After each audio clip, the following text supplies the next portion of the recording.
respect to the institution, may sabina, pumunta kami. Ang gusto po nilang gawin, ibukod ng isa-isa sa kanya-kanyang mga kwarto ang bawat isang subject ng sabina at tanungin. Hindi po pwede yun. Now we are trying to get statements na maaring self-incriminatory. Maari kasi I insist, wala kaming tinatago. That papasok na yung right to remain silent dyan. Kasi, with respect to the Marines, ayoko naman pangunahan si Atty. Baligod, pero yung sinasabi nila, with all due respect to our NBI friends, na hindi daw custodial interrogation yon, titignan daw nila yung credibility. Kung sabihin nila hindi credible, is that not a crime of perjury na sasabihin nila? Di ba? Kaya very suspicious po ito and very alarming itong ginagawa nila. Na isasabihin na nila, i-interviewin nila isa-isa. Alam naman nila, isa lang ang abogado ng 18. Sabi ko nga sa kanila, ano bang partisipasyon ng aking kliyente? He was not mentioned in the subpoena. Hindi naman siya inirereklamo. Sabi ko, kung talagang gusto nyo mag-imbestiga, bakit hindi nyo ipatawag? Yung itinuturo, ba't yung nagtuturo ang ipinatatawag nyo? At i-interviewin nyo isa-isa para bang sila gumawa ng krimen? Hindi po tama ito.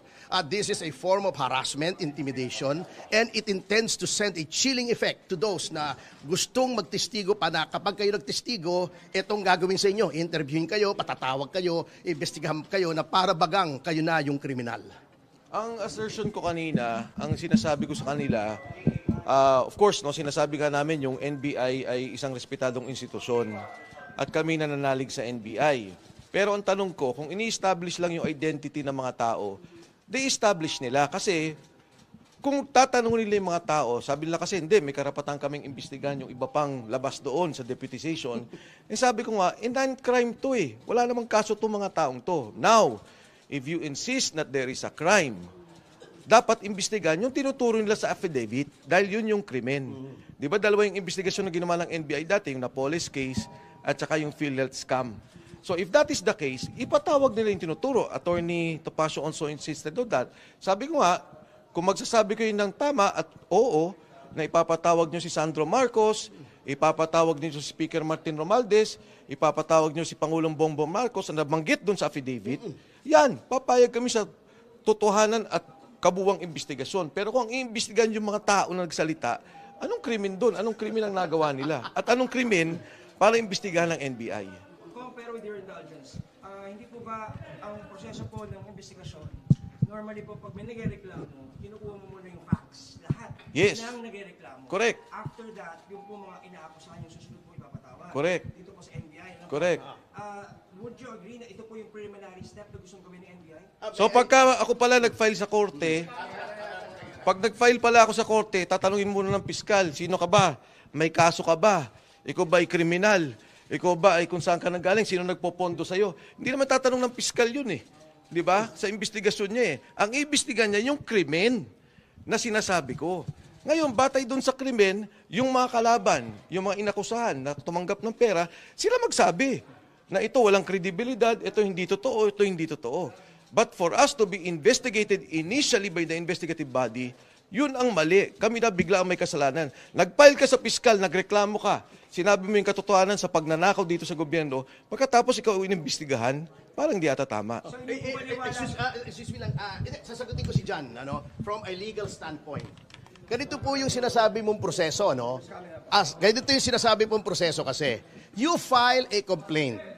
Nag-aalig ka ng mga krimen doon. Since that is an affidavit, meaning to say it is under oath, at nung isang araw pumunta rito yung notaryo at napatunayan niya, siya ay tunay na abogado, siya ay notaryo at humarap sa kanya yung 18 na mga nagsagawa ng affidavit. That entitles the affidavit to full faith and credit upon its face. Ano pong ibig sabihin yan?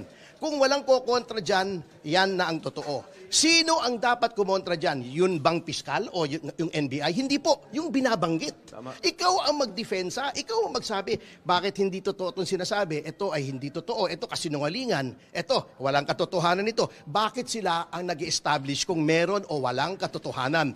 Again, an affidavit duly sworn before a notary public is entitled to full faith and credit upon its face. Paniwalaan mo muna yan. Patawag mo muna yung kabila. Pag napatunayan ng kabila na walang katotohanan, saka mo i-dismiss. Hindi yung ikaw ang bubusisiin mo yung complaint. Hindi po ganun yun. You're questioning the process, sir. Yes, the process. Kasi sinasabi nila, the NBI has plenary powers. Meron. Ngunit, the powers of government are not limitless. Kailangan germane to the purpose. Ano bang purpose nito? Merong 18 nag-execute ng affidavit, may sinasabing krimen. You cannot go beyond that. To establish the identity, since this is a sensational case, fine. Sila ba, are they who they say they are? Talaga bang naging Marines yan? Saan ba nakatira yan? Etc. etc. May asawa ba yan? Personal circumstances. But beyond that, you have to take that affidavit on its face at ipatawag mo yung kabila. Kanina hindi masagot agad Kung di pa namin nakahon ni Kong Mike kung ipatatawag nila o hindi. Pwede pa naman yun, ang pinatawag mo yung nag-complaint. Sinong paano yan? Ay, sorry, partner. No. Go ahead. Ang sinabi ko kay Attorney Raimundo kanina, can you imagine, you go through a budget deliberations, tapos makikita tong ganito, na yung resources ng government, ginagamit para sa ipag-imbestiga ng isang sinasabi niyong hindi namang krimen.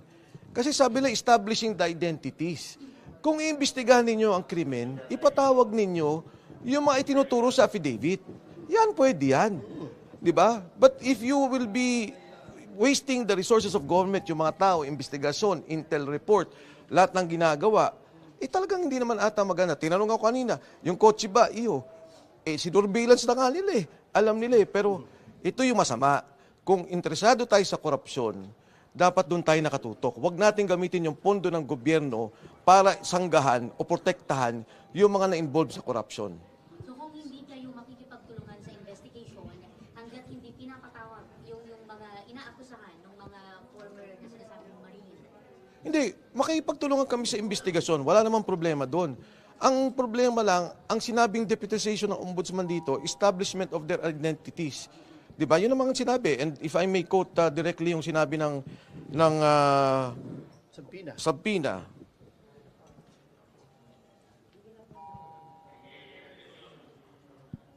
Sorry Ito sabi niya, ang subject matter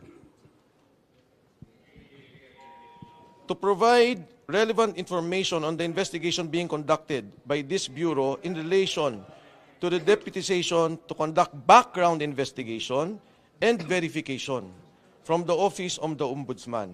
Yun ang sinabi. Background investigation and verification. Yung sa GC ko po, meron po kopya niyang sabina na yan. You can see for yourselves. Sorry, just to simplify, ang pagkakaintindi namin, ang ginagawa ng NBI, pine-check din nila yung credibility nga po kung nagsisinungaling ba yung nag-aakusa. May I answer that, partner? Go. That is not the job of the NBI at this point. Katulad nga ng sinabi ko, entitled to full faith and credit. Hayaan nilang sumagot yung kabila, tignan nila kung sino mas credible. That is the time. Hindi ngayon. Unilateral pa lang ito, isa pa lang titignan mo agad. Hindi po, that's not how it works, ang ating sistema. So do you think it's unfair? Not only unfair, it's very legally questionable. Number 2, di ba ang ombudsman under our Constitution is supposed to be an independent body? Independent. Kaya nga may sariling field investigation office yan. Bakit ipapasa mo sa isang departamento, institusyon na nasa ilalim ng executive? The NBI is under the Department of Justice. Nawala na yung independence. Hindi pwede. If they want to get the background of these people, dapat yung ombudsman, although nasa Ombudsman Act, they may request the assistance of any agency. Inaamin naman po natin yan. Nandun po yan sa batas. Ngunit, if you want to show your independence, lalo na ngayon na very crucial na dapat credible ang investigasyon dito. Because this is an issue of transcendental importance to our people and our nation, dapat i-preserve mo yung iyong integrity, yung iyong independence. Huwag mong ipapasa sa iba yung trabaho mo. Siguro parang bigyan ng ehemplo dyan, yung again, babalik ako yung Napoles case. Nung nag-file si Ben Luoy, hindi naman sinabi, kinwestiyon siya Anong background mo? Galit ka ba? Ba't mo sinabi yan? May pagkain ka ba? Wala ka na ba sweldo? Hindi naman ganun Di ba? Ang tiningnan doon, yung sinasabi niya.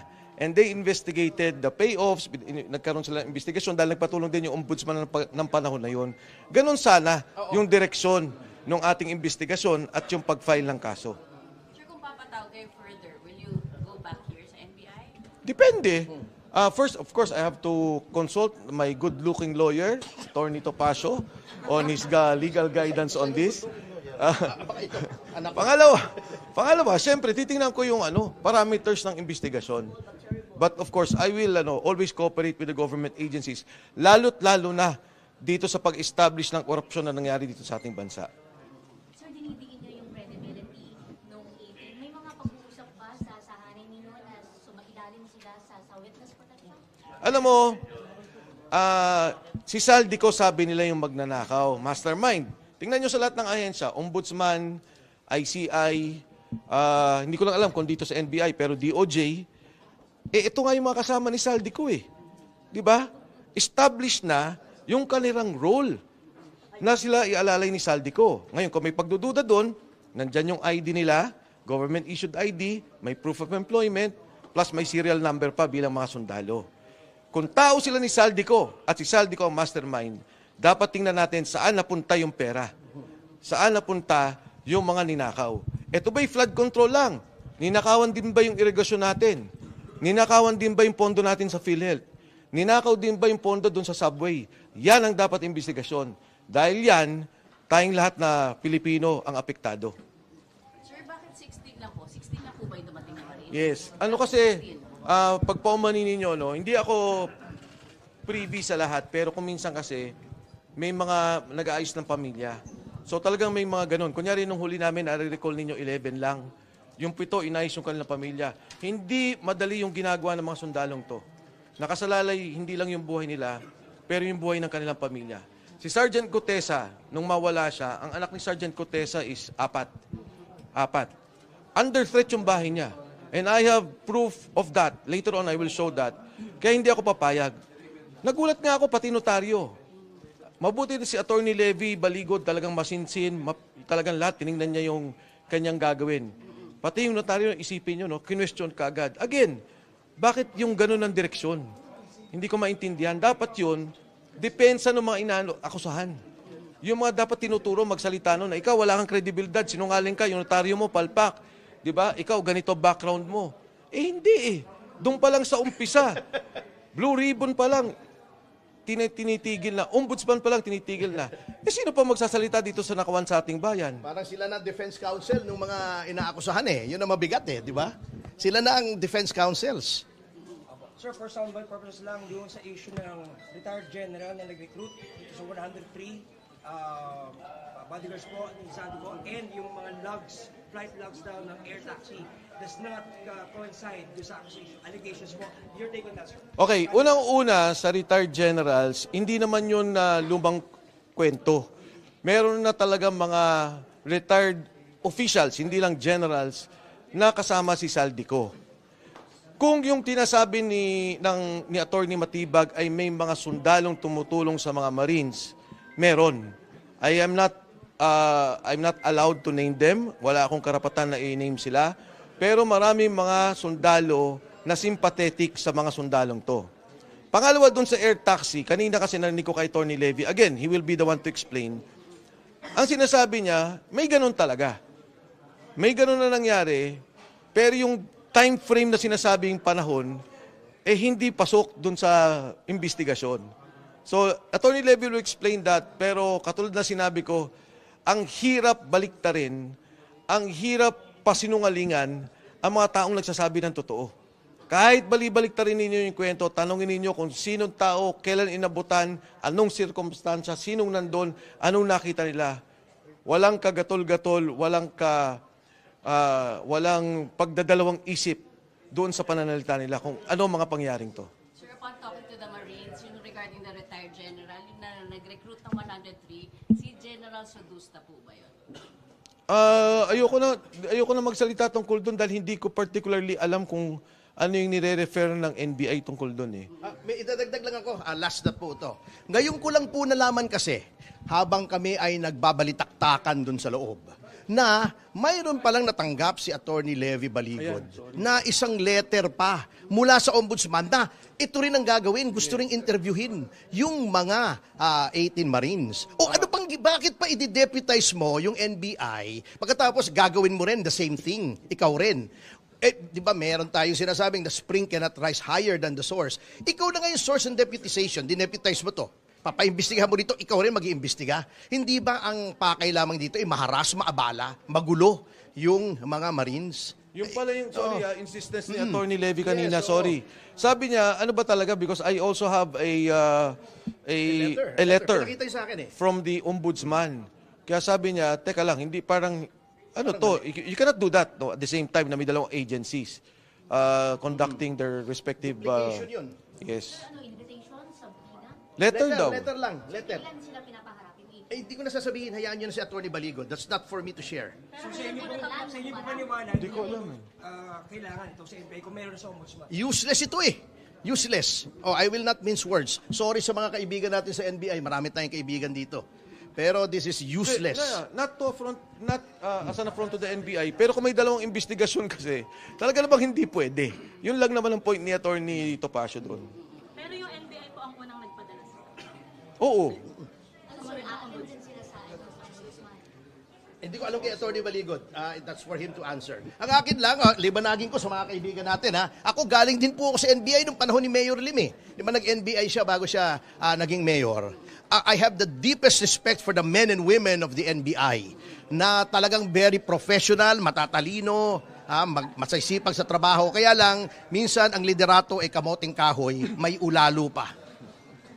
Salamat. Hindi daw lahat nagsilbi kay Zaldico. Wala naman problema doon Dahil kasi may mga security na kay Saldico, nasa asawa, nasa mga anak, nasa mga lugar. Pero hindi naman immaterial yun because ang importante yung delivery ng pera. Lahat kasi sila iniikot-ikot sa delivery ng pera. Sir, ano yung nakalagay sa letter? Ba't sila pinapapunta ng ombudsman para din ma-establish yung kanilang credibility? Wala, hindi ko nakita Nabanggit lang ni Attorney Levy. Invite din sila. Baka papameriendahin. Pero wala naman nabanggit. Sir, next I know. Basta ang sabi lang ni Attorney Levy, yun nga, there are 2 invitations. So I'd like to be clarified because there are 2 bodies involved. And there may be a duplication and in fact, conflicting. Baka magka-conflict sa investigation and there will be a problem. Salamat po. Thank you po. Thank you po.